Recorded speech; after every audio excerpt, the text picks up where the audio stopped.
D'abord, pour retrouver toutes les fonctionnalités de liaison, on va se diriger dans Insérer comme ceci, puis on va sans aucune difficulté voir toutes les fonctionnalités de liaison.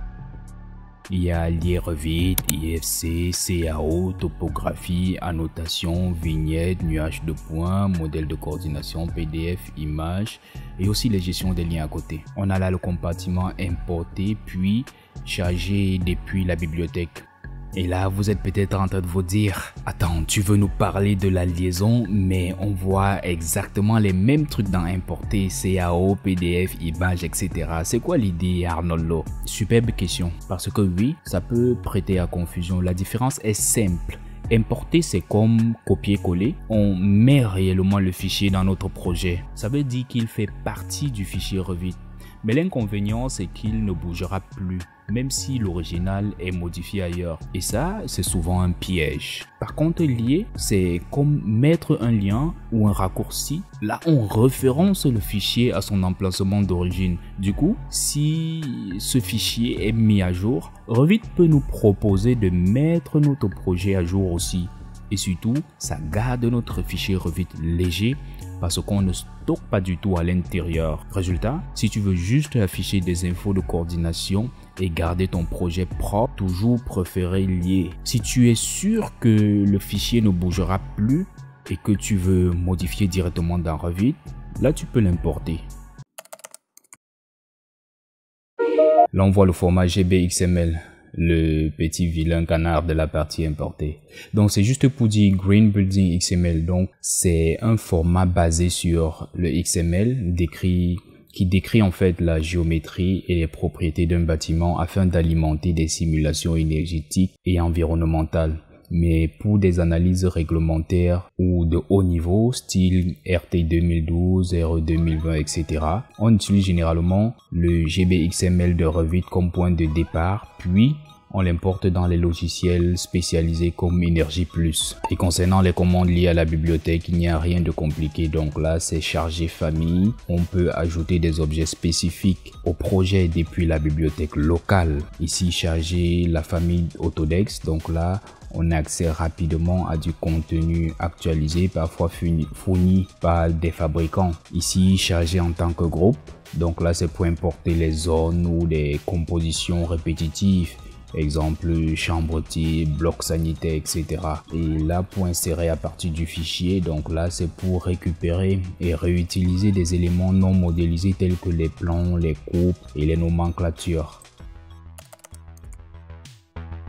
Maintenant, lier CAO, le principe est quasiment identique pour tous les autres types de fichiers. On va aller sur CAO. Il y a toutes les options liées à la couleur, au calque, au choix, à l'unité, au positionnement. Ici, au positionnement, on a déjà vu toutes les fonctionnalités tout à l'heure. Donc, ici, on aura la possibilité de sélectionner le niveau où on va placer le fichier CAO et cette option de vue active uniquement pour permettre de ne pas saturer les autres vues et de ne rendre active que sur cette dernière où on l'aura lié. Pour les types de fichiers possibles en liaison CAO dans la version 2025 de Revit, on a le DWG, le DXF, le Formit, le SAT, le DGN et le OBJ, le 3DM, le SketchUp, le SKP,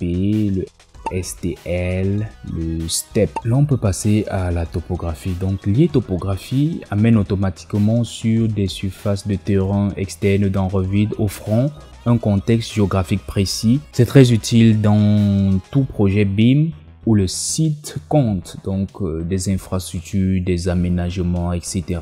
Après le terrain, voyons comment récupérer les annotations. Lier annotation DWF, c'est à importer les annotations publiées au format DWF, donc Design Web Format. Cela permet de lier un fichier DWF de revue de projet contenant des notes et remarques issues par exemple d'Autodesk Design Review ou d'un export de maquette dans votre modèle. Donc là, pour les formats, on voit le Design Web Format.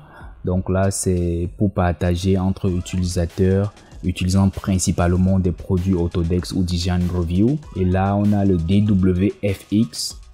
C'est pour partage universel. Si ton destinataire n'a pas Revit, Design Review, il peut l'ouvrir directement sous Windows. Donc, c'est recommandé pour les échanges hors écosystème Autodesk. Maintenant, lier vignette, autrement dit, l'outil décale. Cette option permet de coller des images sur des surfaces du modèle 3D pour des rendus ou voilà.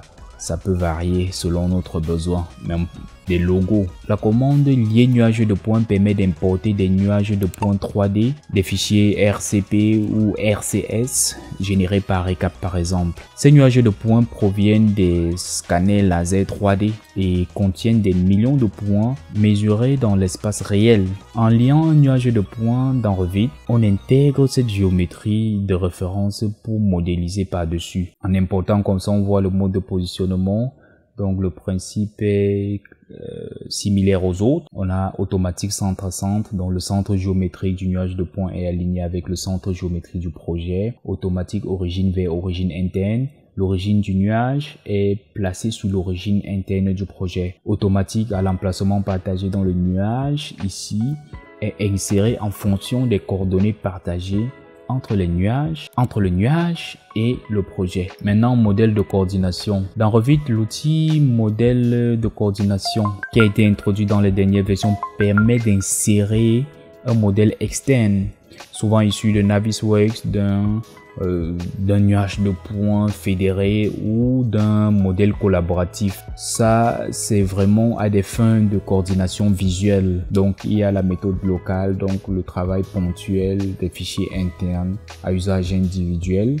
Et Autodesk Docs, donc là c'est pour un travail plus collaboratif, des coordonnées BIM multi-acteurs suivies via le cloud. Finissons avec deux commandes de lien simples mais utiles. Tout d'abord, lien PDF est utile pour disposer du document de référence type cadastre, fond de plan, dessin annoté, tout en conservant le lien pour les mises à jour. Donc on peut l'utiliser. Ça peut être utilisé aussi pour les références de plans 2D, les coordinations interdisciplinaires et les documents de chantier. Maintenant, lier une image. Similaire au PDF, lier une image permet d'insérer des fichiers images JPEG, PNG dans le projet Revit. Là, on voit les différents types de formats. On a BMP, JPEG, PNG ou TIFF. Donc, en résumé, par exemple, pour les logos, on pourra utiliser le PNG.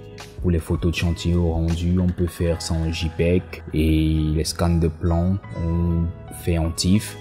Et pour l'archivage d'images brutes, on peut utiliser le BMP ou le TIFF, mais aujourd'hui le PNG est plus répandu même pour les archivages d'images. Voilà, nous sommes arrivés au terme de cette vidéo. J'espère que cela vous a plu. Si vous avez regardé jusqu'ici, ça veut dire que ça c'est une thématique qui vous intéresse franchement.